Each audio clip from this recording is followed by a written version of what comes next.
Hello everybody and welcome to today's video, and in today's video I'll be doing a 2024 election prediction between Alexandria Ocasio-Cortez and Marjorie Taylor-Greene. Now, I think I've done an election night, I believe, between these two on my channel before. B, I feel like I've probably already done a prediction, but UEP uploaded one recently, that I really disagreed with, so I'm gonna do this. I feel like I'm actually gonna get a lot of heat. I feel like this video in itself could literally just be like a hot take, type video. I mean, I don't have like a series of hot takes, which make them kind of a fun series. Actually, let me know if you guys want me to do that. That actually might be a fun series. I might actually do that, but this could definitely just be a video, discussing a hot take. But I'll start off by labeling all of AOC's, safe states. I think that she will carry Colorado safe. I think that MTG will do very well with white rural voters, but I also see AOC doing, very well in Colorado, like better than Biden, probably in Colorado, or in Denver. That probably didn't make any sense. Just labeling all the safe states. Iowa could be safe. It could be likely, but it could be safe. I think that AOC is. Well, actually, I'm not gonna give it to. Yeah, I'm not gonna give it to MTG safe. I don't think she's gonna do that well. For AOC's likely states, she gets New Mexico. Virginia, she'll hang on to likely.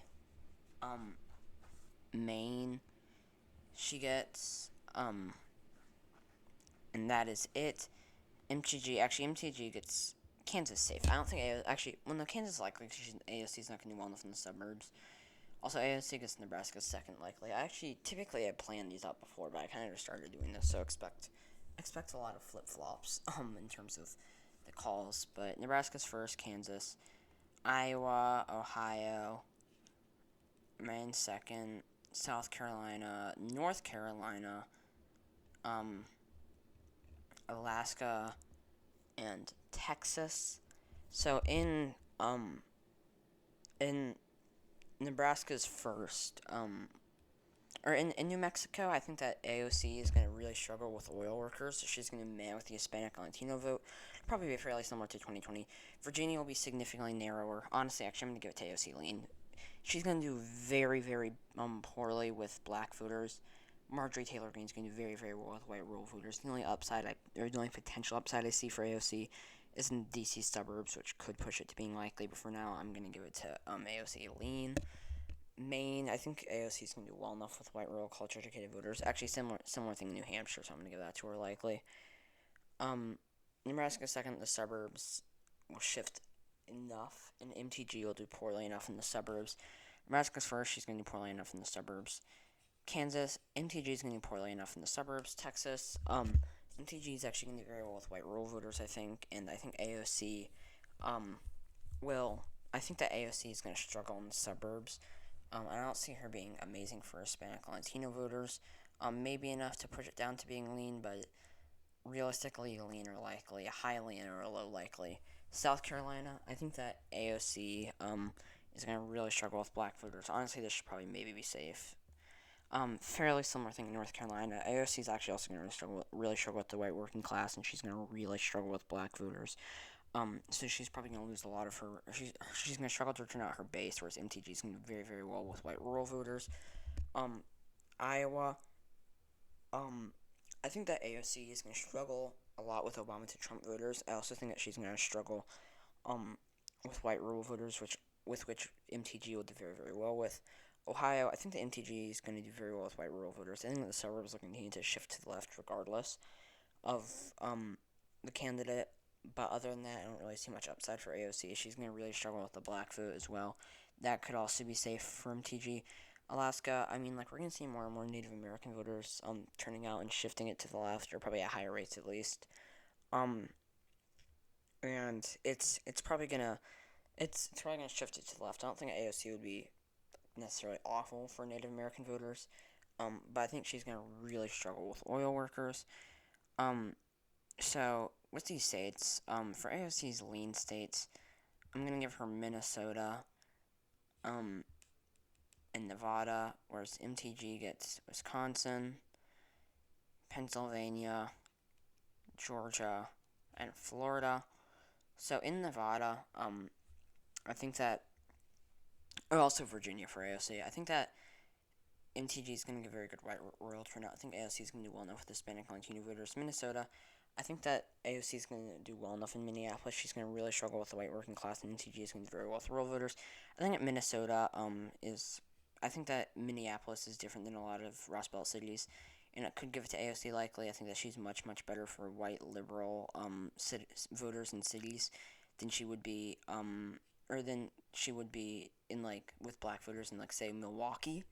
Sorry, I just got, like, bit by a mosquito. If I sounded like I randomly tense, there's some mosquito in my living room. I'm trying to get it to go away. Anyways, so it could give it to her likely. For now, though, I'm going to give it to Arlene. I don't see her necessarily being amazing for the suburbs. But bear in mind, it could definitely be likely. For MTG's lean states, in Florida, I think the AOC is going to really struggle in Miami, whereas MTG is going to do well enough. AOC is going to struggle enough with older white voters and suburbanites that MTG will probably be able to do well enough. Although I could see MTG struggling as well enough to the point where it goes on to tilt. In Pennsylvania, I think that AOC is going to really struggle with black voters, and she's going to really struggle with the white working class. She's not going to do great in the suburbs either, whereas MTG is going to do well enough with the white working class and do very well with white rural voters. Wisconsin, fairly similar thing, although it's probably going to vote further to the right. And then for the final two states, tilt states, I'm not quite certain about. So Michigan is definitely tilt R to MTG. I think that she is going to do. I think she's going to do very, very well with white rural voters, and she's going to do well enough with the white working class, whereas AOC is going to struggle with black voters, and she's probably going to struggle in the suburbs and not do very well with the white working class. Arizona is really hard to tell. I'm going to give it to MTG tilt, though. I think that in Arizona, we saw how narrow it was in 2020. I think that the difference between MTG and Trump is, yes, relatively sizable, but the difference between AOC and Joe Biden is, like, significantly larger.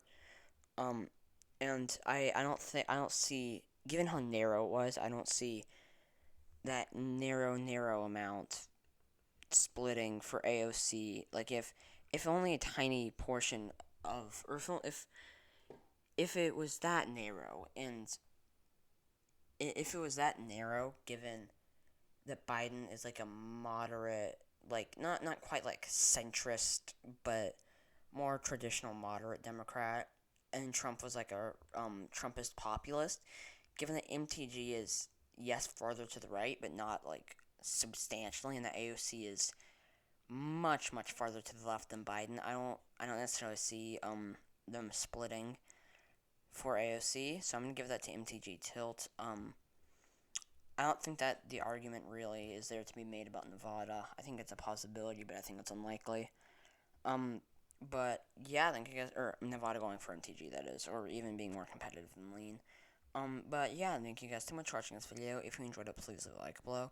Stay tuned for my next video. Subscribe to my channel if you haven't already. Please comment your suggestions down below, and I hope to see you all in my next video. Bye!